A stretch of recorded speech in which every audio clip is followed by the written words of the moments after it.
सुप्रभात बच्चों, कैसे हैं आप सब।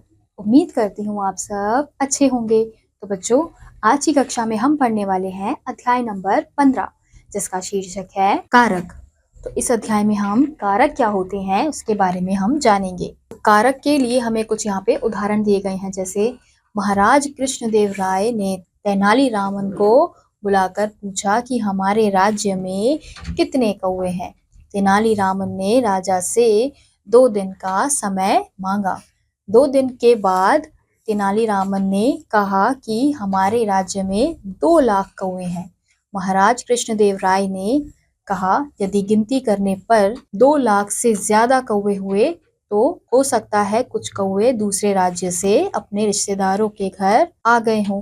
तेनालीरामन ने मुस्कुरा कर जवाब दिया। तेनालीरामन की हाजिर जवाबी से खुश होकर कृष्णदेव राय ने उनके लिए पुरस्कार दिया। तो हम यहाँ देख सकते हैं कि यहाँ पे कुछ ऐसे शब्दों का प्रयोग किया गया है, जैसे को, में, ने, से, पर।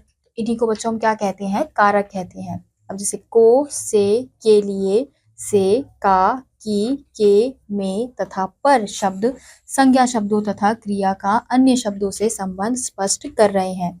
ऐसे शब्दों को कारक कहा जाता है, यानी कि ये जो शब्द है वो क्या करते हैं? संज्ञा शब्दों को संज्ञा शब्दों तथा क्रिया शब्दों में संबंध स्पष्ट करते हैं। तो इन शब्दों को हम क्या कहते हैं? कारक कहते हैं। संज्ञा अथवा सर्वनाम के जिस रूप से उसका संबंध क्रिया तथा वाक्य के अन्य शब्दों से स्पष्ट होता है उसे कारक कहा जाता है। हम यहाँ देखेंगे कारक के प्रकार। कारक निम्नलिखित प्रकार के होते हैं। पहला है कर्ता, जिसमें क्या प्रयोग किया जाता है? ने या कोई नाम। दूसरा है कर्म, जिसमें क्या प्रयोग किया जाता है? को। करण, से या के द्वारा। संप्रदान, के लिए। अपादान, से अलग होना। संबंध, का, की, के, रा, री, रे। अधिकरण, में, पर। संबोधन, हे, अरे। तो ये जो बच्चों कारक है, इनकी ये क्या है? ये परसर्ग चिन्ह है, यानी कि जिनका प्रयोग हम करते हैं। हम देखेंगे कर्ता कारक क्या होता है। किसी वाक्य में कार्य को करने वाला कर्ता होता है। कर्ता कारक का विभक्ति चिन्ह ने होता है। कर्ता कारक का प्रयोग परसर्ग विभक्ति के बिना भी किया जाता है, जैसे सोनू सेब खाता है, सोनू ने पाठ पढ़ लिया। दिए गए वाक्यों में खाने तथा पढ़ने की क्रिया सोनू तथा रानू ने पाठ पढ़ लिया।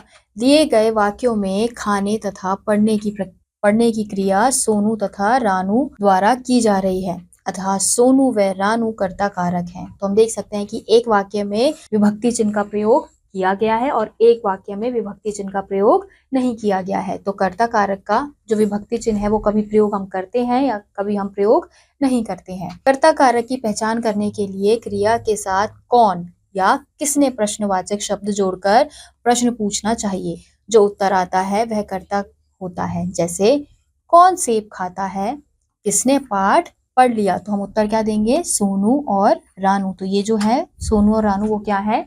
कर्ता। अतः सोनू और रानू कर्ता कारक हैं। हम क्या देखेंगे? कर्म कारक। जब वाक्य में क्रिया का फल कर्ता पर ना पड़कर वाक्य के किसी अन्य संज्ञा या सर्वनाम पद पर पड़ता है तो उसे कर्म कारक कहा जाता है। कर्म कारक का परसर्ग विभक्ति चिन्ह को होता है, जैसे ऋषभ बाजार जाता है, डॉक्टर ने मरीज को देखा। अब दिए गए उदाहरणों में क्रिया का फल बाजार तथा मरीज पर पड़ रहा है, अतः बाजार तथा मरीज कर्म कारक है। वाक्य में कर्म की पहचान करने के लिए क्रिया के साथ क्या, कहाँ अथवा किसको शब्द लगाकर प्रश्न करने पर जो उत्तर मिलता है वह कर्म कारक होता है। यानी कि कर्म कारक में क्या होता है बच्चों कि क्रिया का जो फल है वो कर्ता पर ना पड़कर किसी और शब्द पर पड़ता है, संज्ञा या सर्वनाम पर पड़ता है, तो उसे हम क्या कहते हैं? कर्म कारक कहते हैं। और अगर हमें पहचानना होता है कि किसी वाक्य में कर्म कारक लग रहा है या नहीं लग रहा है तो हम कौन से शब्द का प्रयोग करते हैं? क्या, कहाँ और किसको। अब जैसे ऋषभ कहाँ जाता है? बाजार। डॉक्टर ने किसको देखा? मरीज को। कभी कभी वाक्य में 2 कर्म भी प्रयुक्त होते हैं, जैसे अध्यापक ने बच्चों को व्याकरण पढ़ाया। यहाँ बच्चों तथा व्याकरण दोनों कर्म कारक है। अब अगला है हमारा करण कारक। करण का अर्थ है साधन। संज्ञा या सर्वनाम के जिस रूप से क्रिया संपन्न होती है उसे करण कारक कहा जाता है।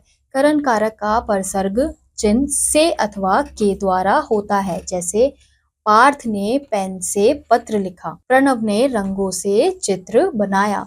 करण कारक की पहचान करने के लिए क्रिया के साथ किससे अथवा किसके द्वारा प्रश्न करने पर जो उत्तर मिलता है वह करण कारक होता है। जैसे पार्थ ने किससे पत्र लिखा, पेन से। प्रणव ने किससे चित्र बनाया, रंगों से। अतः पेन से तथा रंगों से शब्दों में करण कारक है। अब अगला है हमारा संप्रदान कारक। संप्रदान का अर्थ है देना।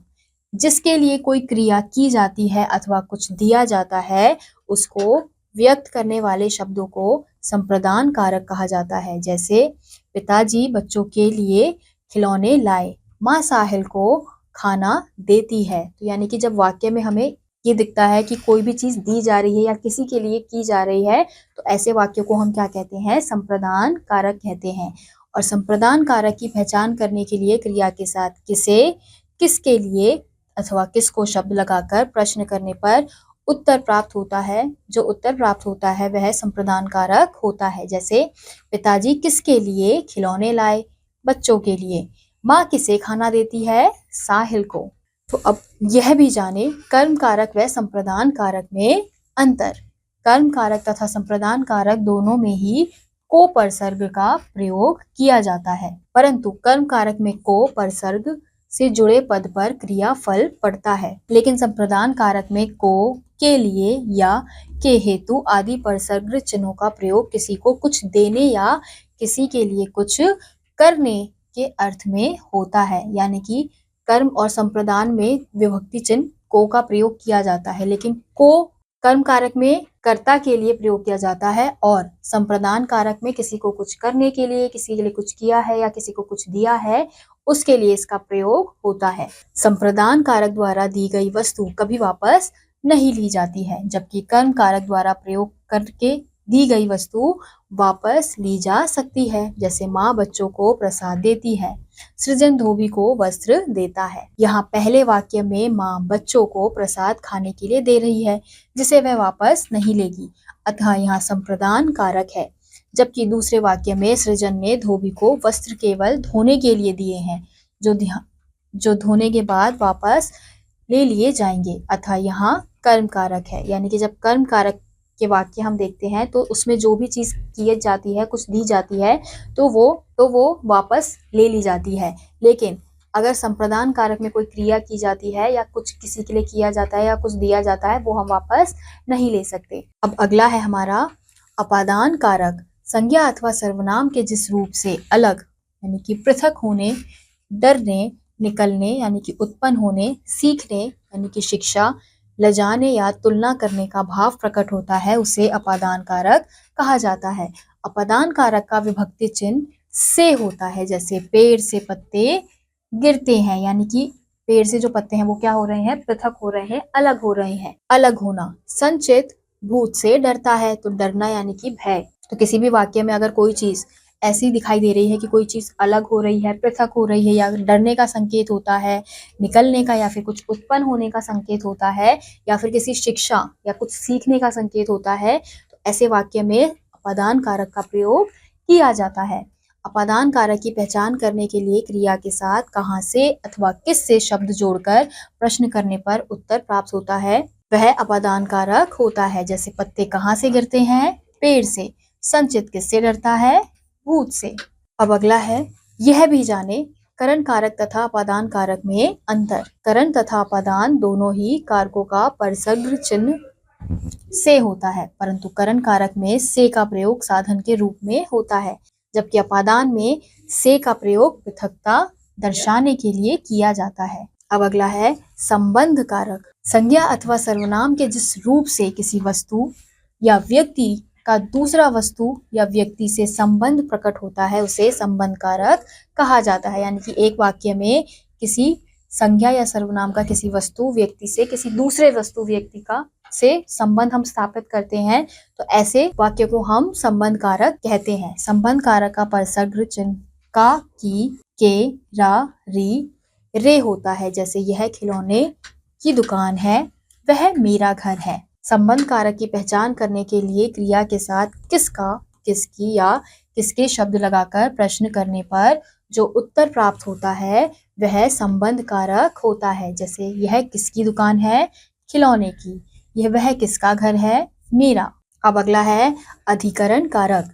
संज्ञा अथवा सर्वनाम के जिस रूप से क्रिया के आधार अर्थात स्थान, समय या अवसर का पता चलता है उसे अधिकरण कारक कहा जाता है। अधिकरण कारक का परसग्र चिन्ह में तथा पर होता है। जैसे पेड़ पर चिड़िया बैठी है, नदी में मछलियां तैर रही हैं।